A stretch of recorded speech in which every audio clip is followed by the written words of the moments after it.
पिछले वीडियो में देखा था VBA में कैसे प्रोग्राम लिखते हैं, तो हमने छोटा सा प्रोग्राम लिखा था। अभी हम देखेंगे VBA में वेरिएबल और डेटा टाइप। वेरिएबल क्या होता है? वेरिएबल हमारी जो मेमोरी है उसमें डेटा होल्ड करने के लिए हम वेरिएबल का यूज़ करते हैं। वेरिएबल है वो हमारी मेमोरी लोकेशन का एक नेम है, जिसमें हम जो वैल्यू है जिसका हम प्रोग्रामिंग के दरमियान यूज़ करने वाले हैं, वो वैल्यू को हमें होल्ड करना है, तभी हमें मेमोरी लोकेशन का एक नाम देना पड़ता है, उसे हम वेरिएबल कहते हैं। वेरिएबल का नेम देने के लिए, वेरिएबल का नाम डिफाइन करने के लिए कुछ रूल्स है। पहला रूल है कि जो वेरिएबल नेम है उसका फर्स्ट लेटर है वो A to Z कोई भी एक अल्फ़ाबेट होना चाहिए, मतलब वो कोई एक कैरेक्टर होना चाहिए। दूसरा रूल्स ये है, वेरिएबल के नेम में हम कभी भी स्पेस या स्पेशल सिंबल यूज़ नहीं कर सकते। तीसरा रूल्स ये है, नेम का मैक्सिमम लेंथ 255 कैरेक्टर से ज़्यादा नहीं होना चाहिए। और चौथा और आखिरी रूल्स ये है कि जो VBA के जो रिजर्व कीवर्ड है वो हम वेरिएबल के नेम में यूज़ नहीं कर सकते हैं। कीवर्ड मतलब प्रोग्रामिंग लैंग्वेज के अपना वर्ड होता है, उसका जो मीनिंग होता है वो प्रोग्रामिंग लैंग्वेज ने पहले से ही डिफाइन किया होता है। तो ये ऐसे जो वर्ड होते हैं उसे कीवर्ड बोलते हैं, और वो हर एक प्रोग्रामिंग लैंग्वेज में होते हैं। और ये जो कीवर्ड है हम वेरिएबल के name as a name use नहीं कर सकते हैं। दोस्तों, वेरिएबल किस तरह से डिक्लेयर करना है वो हम देख लेते हैं। पहले आपको लिखना है डिम। डिम क्या है? डिम कीवर्ड है जो VBA ने पहले से उसका जो मीनिंग है वो डिसाइड किया हुआ है। डिम कीवर्ड है, डिम लिखना है, बाद में वेरिएबल का नेम लिखना है, वो यूज़र अपने हिसाब से लिख सकते हैं। फिर एज लिखना है, एज कीवर्ड है, और फिर डेटा टाइप लिखनी है कि वेरिएबल कौन सी डेटा टाइप का है, वो यहाँ पे डेटा टाइप लिखनी है। तो डेटा टाइप क्या है वो हम देख लेते हैं। Data type in VBA।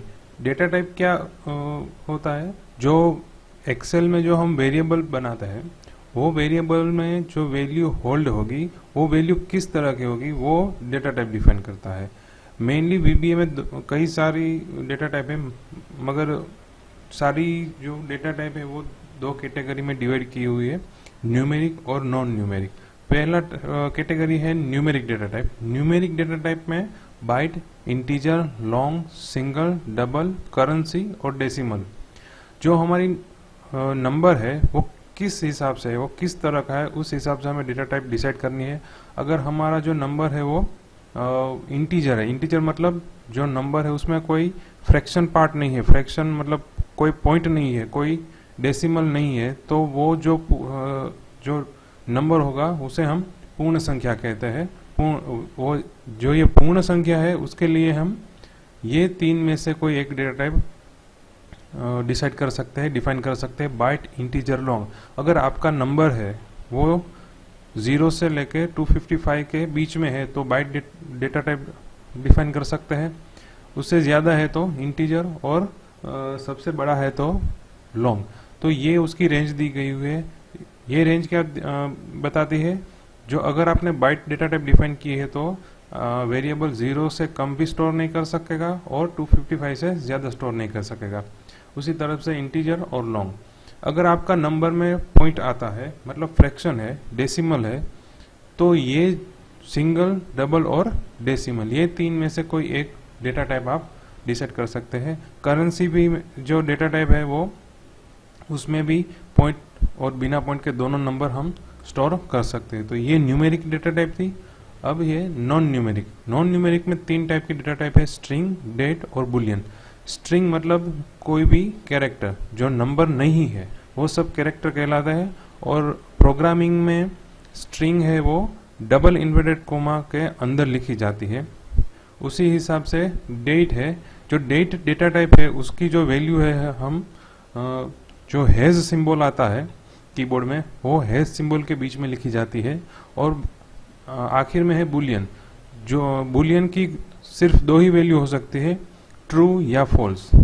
कोई भी ऐसी वैल्यू हो, कोई भी ऐसा वेरिएबल जिसमें आपको ट्रू या फॉल्स स्टोर करना है, तो आप उसकी डेटा टाइप बूलियन यूज़ कर सकते हैं। यहाँ पे बहुत इम्पोर्टेंट बात एक मैं आपको बताना चाहूँगा।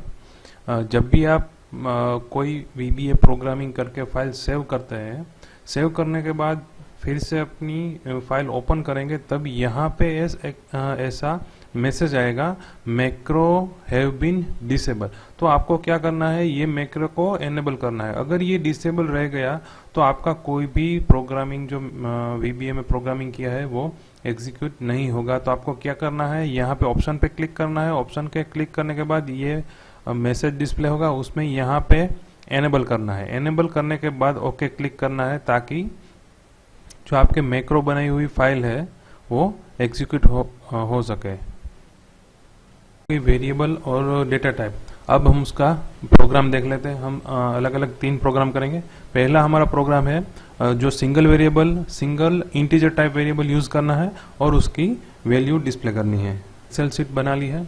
अब मैं यहाँ पे एक बटन इंसर्ट कर लेता हूँ। एक्टिवएक्स बटन ऐड करना है, ध्यान रहे फॉर्म कंट्रोल का बटन ऐड ना हो जाए। तो ये मैंने एक बटन ऐड कर लिया।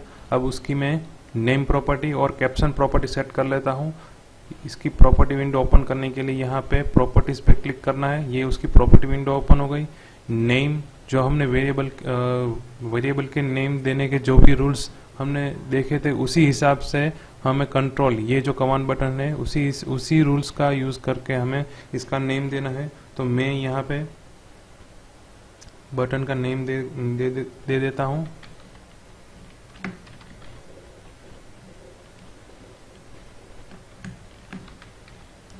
उसकी कैप्शन प्रॉपर्टी भी सेट कर लेता हूँ।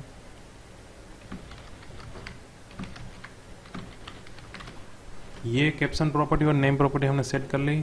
अब हमें इस बटन पर क्लिक करने के बाद जो भी प्रोसेस करवानी है वो हम प्रोग्रामिंग करेंगे। यहाँ पे डबल क्लिक कर लेते हैं, ताकि उसमें उसका जो कोड विंडो है ओपन हो जाए। और ये जो बटन है उसकी क्लिक इवेंट में हम लिखेंगे, हम एक वेरिएबल डिक्लेयर कर लेते हैं। वेरिएबल डिक्लेयर करने के लिए हमें डिम कीवर्ड लिखना है।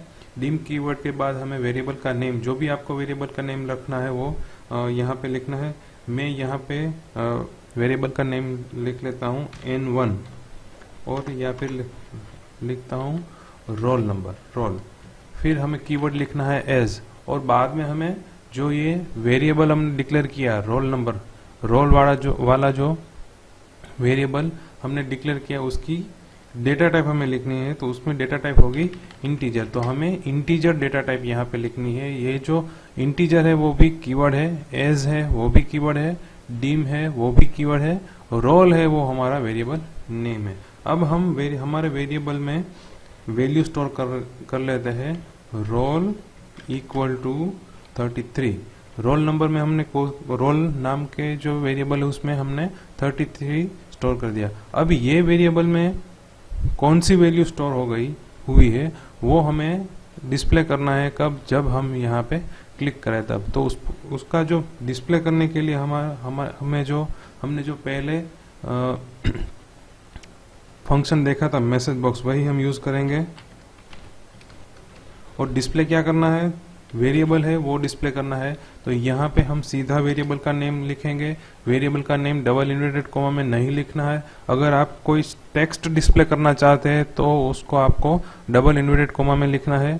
मगर यहाँ पे हमें क्या लिखना है, वेरिएबल के अंदर जो भी वैल्यू है वो हमें डिस्प्ले करनी है। इसलिए हमें जो वेरिएबल का नेम है वो सीधा लिखना है, उसको हमें डबल इन्वर्टेड कोमा में नहीं लिखना। ये हम सेव कर लेते हैं। इसको क्लोज करके यहाँ पे जो डिजाइन मोड है हम वो डिसेबल कर लेते हैं। फिर अब हम यहाँ पे क्लिक करते हैं तो हमने जो रोल नंबर में जो भी वैल्यू स्टोर की वो यहाँ पे डिस्प्ले हो रही है। तो ये हमारा था पहला प्रोग्राम। दूसरे प्रोग्राम में हमें क्या करना है, 2 इंटीजर टाइप वेरिएबल लेने हैं और उसका जो सम है, टोटल है, वो हमें डिस्प्ले करना है। तो यहाँ पे हमने जो पहला प्रोग्राम बनाया था उसी में ही हम प्रोग्रामिंग आगे लिखते हैं।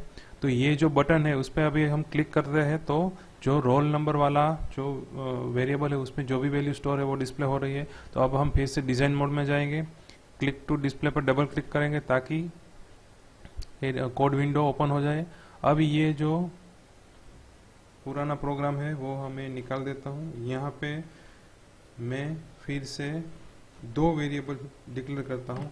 डीम वेरिएबल का नेम x एज, जो x नाम का वेरिएबल है और उसको हम कुछ नाम दे देते हैं num1 एज ए इंटीजर।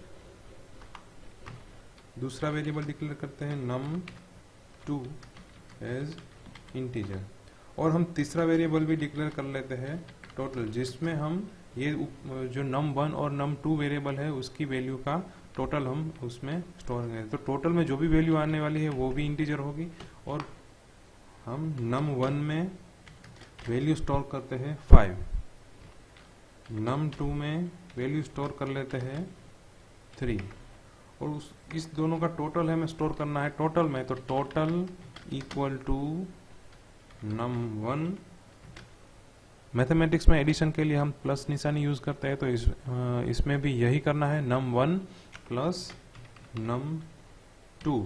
तो ये इस स्टेटमेंट से क्या होगा, num1 और num2 में जो भी वैल्यू है उसका टोटल होके, उसका एडिशन होके टोटल वेरिएबल में स्टोर हो जाएगा। अब टोटल वेरिएबल में क्या वैल्यू आई वो हमें देखने के लिए हम उसको मैसेज बॉक्स में डिस्प्ले करेंगे। तो यहाँ पे मैं फंक्शन लिख लेता हूँ msgbox, और टोटल वेरिएबल में यहाँ पे डिस्प्ले करवाता हूँ। सेव करके मैं डिजाइन मोड डिसेबल करके यहाँ पे क्लिक करूंगा तो यहाँ पे डिस्प्ले होगा 8।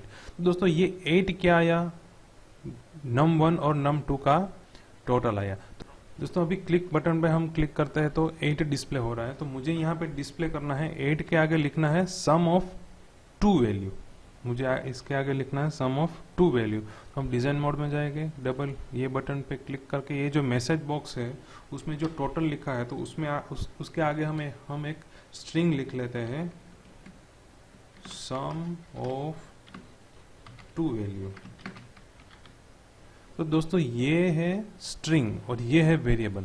तो स्ट्रिंग और वेरिएबल को हमें ज्वाइंट करना है, तो यहाँ पे ज्वाइंट करने के लिए हमें यूज करना है एंड की निशानी, एंड का जो सिंबल है हमारे कीबोर्ड में वो हमें यूज करना है। इसको हम सेव कर लेते हैं। अब हम डिजाइन मोड डिसेबल करके रन करते हैं तो यहाँ पे आ रहा है सम ऑफ 2 वैल्यू और उसके बाद में 8 लिखा। तो मुझे इस दोनों के बीच में इक्वल टू की साइन चाहिए। तो अगेन मैं कोड विंडो में जाके वैल्यू के बाद इक्वल टू की निशानी कर लेता हूँ और फिर मैं ये रन करता हूँ। तो अभी ये सही आ रहा है। तो दोस्तों इस हिसाब से आप किसी भी तरह का आउटपुट ले सकते हैं। मुझे यहाँ पे आउटपुट लाना है नंबर 1 में, वेरिएबल num1 में जो वैल्यू है और num2 में जो वैल्यू है वो यहाँ पे डिस्प्ले करनी है और बाद में लिखना है सम ऑफ 2 वैल्यू इक्वल टू 8। तो मुझे क्या करना है, यहाँ पे मैं जो हमारा कोड विंडो है यहाँ पे मैं लिखता हूँ num1। तो इससे क्या होगा, num1 में जो वैल्यू है वो डिस्प्ले होगी। फिर एंड, फिर मुझे क्या डिस्प्ले करना है, जो प्लस की निशानी है वो मुझे डिस्प्ले करनी है, जैसे है उसी तरह से डिस्प्ले करनी है। तो मुझे डबल इन्वर्टेड कोमा में प्लस की निशानी करनी पड़ेगी। फिर बाद में मुझे नंबर 2 की वैल्यू चाहिए, num2 वेरिएबल की वैल्यू चाहिए। तो फिर से मैं एंड लिखूंगा num2 और यहाँ पे मुझे इक्वल टू की साइन चाहिए। तो अगेन एंड लिख के इक्वल टू की साइन। अब हम हमारा आउटपुट देख लेते हैं। तो 5 + 3 = 8। तो ये सही से आउटपुट आ रहा है। तो इस तरह से आप किसी भी तरह का आउटपुट ले सकते हैं, वेरिएबल को यूज कर सकते हैं। हमारा तीसरा प्रोग्राम है स्टूडेंट नेम डिस्प्ले करना है और उसकी बर्थडे डिस्प्ले करनी है, वो हम देख लेते हैं। तो ये जो हमारा प्रोग्राम है उसी में हम करेंगे। तो ये हमने बटन ऐड कर दिया है, डिजाइन मोड एनेबल करके यहाँ पे डबल क्लिक करेंगे और यहाँ पे मैं एक वेरिएबल डिक्लेयर करता हूँ, variable name as a string. जो नेम है उसमें अल्फाबेट स्टोर करना है, इसलिए उसकी डेटा टाइप स्ट्रिंग रहेगी। फिर हमें बर्थडे स्टोर करनी है, तो उसका वेरिएबल मैं डिक्लेयर करता हूँ DOB एज ए। जो डेट ऑफ बर्थ है उसमें डेट हमें स्टोर करनी है, तो उसमें डेटा टाइप रहेगी डेट। अब नेम में मैं वैल्यू स्टोर कर देता हूँ।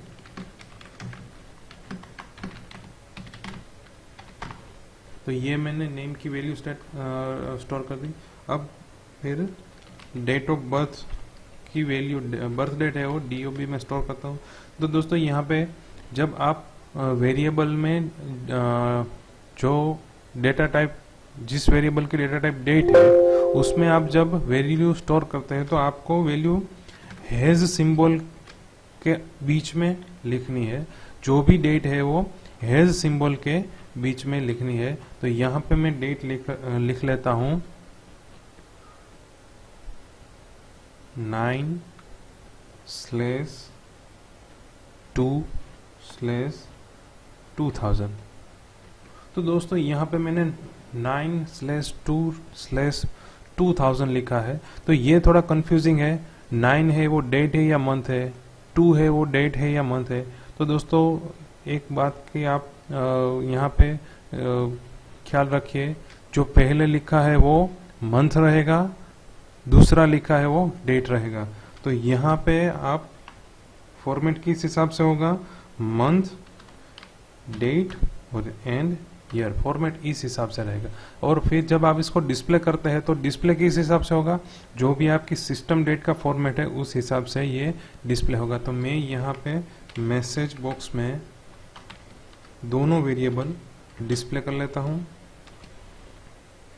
नेम दूसरा वेरिएबल है, उसको हमें डिस्प्ले करना है। तो मैं यहाँ पे एंड की निशानी करूँगा और फिर दूसरा वेरिएबल लिखूँगा DOB। दोनों लिख के हम यहाँ पे क्लिक करेंगे तो यहाँ पे नेम आ रहा है जॉन कार्टर और डेट आ रही है। तो दोनों के बीच में मुझे स्पेस चाहिए। तो मुझे स्पेस लाने के लिए मुझे स्पेस बार का यूज़ करना पड़ेगा, और स्पेस बार मतलब 1 कैरेक्टर। तो दोनों के बीच में मुझे एक कैरेक्टर ऐड करना पड़ेगा, और कैरेक्टर ऐड करने के लिए हमें डबल इन्वर्टेड कॉमा का यूज़ करना है। तो यहाँ पे मैंने स्पेस ऐड कर दी है। अब मैं डिस्प्ले करता हूँ, दोनों के बीच में स्पेस आ रही है। मुझे क्या लिखना है, name equal to John Carter, date equal to 2 सितंबर 2000, मुझे ऐसे लिखना है। तो दोस्तों वहाँ पे 2 सितंबर आ रहा है, 9 है वो मंथ है, 2 है वो डेट है। तो यहाँ पे मैं 12 कर देता हूँ और यहाँ पे मैं 1 कर देता हूँ। अब नेम के आगे मुझे लिखना है नेम, तो नेम के आगे मुझे नेम लिखना है, तो वो स्ट्रिंग हो गई। तो स्ट्रिंग और वेरिएबल को ज्वाइंट करने के लिए, कॉन्केट करने के लिए हमें एंड निशानी यूज करनी है, और उसके डेट ऑफ बर्थ के आगे मुझे लिखना है बर्थ डेट। तो मैं लिख लेता हूँ डबल इन्वर्टेड कॉमा करके, इक्वल टू, यहाँ पे इक्वल टू, और फिर ये रन करता। तो यहाँ पे name John Carter, birth date 12 जनवरी 2000। दोस्तों मुझे ये जो बर्थ डेट लिखा हुआ है वो मुझे सेकंड लाइन में लाना है। फर्स्ट लाइन में नेम, सेकंड लाइन में डेट। तो कैसे करना है, तो ये जो नेम है वो फर्स्ट लाइन में लेना है, दूसरा है वो मुझे सेकंड लाइन में लेना है। तो आपको क्या करना है, जो भी है उसको आपको दूसरी लाइन में लेना है, उसके आगे फिर से एंड यूज कर लीजिए, और ये दोनों एंड के बीच में आपको एक कीवर्ड लिखना है CRLF, ये लिखना है VBCI, ये कीवर्ड है, विजुअल बेसिक का कीवर्ड है, VBCRLF लिखना है। अब हम हमारा प्रोग्राम रन करके देख लेते हैं। तो नेम जॉन कार्टर और दूसरे में बर्थ डेट 12 जनवरी 2000। तो इस हिसाब से आप स्ट्रिंग वेरिएबल यूज कर सकते हैं, डेट ऑफ बर्थ भी यूज, डेट वेरिएबल भी यूज कर सकते हैं। ये जो हमने किया है ये कमेंट है। कमेंट क्या होता है वो हम हमारे नेक्स्ट वीडियो में बताएंगे। और ये जो कीवर्ड हमने यूज किया है VBCRLF, वो क्या करेगा, जो इसके बाद में जो भी लिखा है वो नेक्स्ट लाइन में डिस्प्ले करेगा मैसेज बॉक्स में। तो ये था हमारा तीसरा प्रोग्राम। Thank you.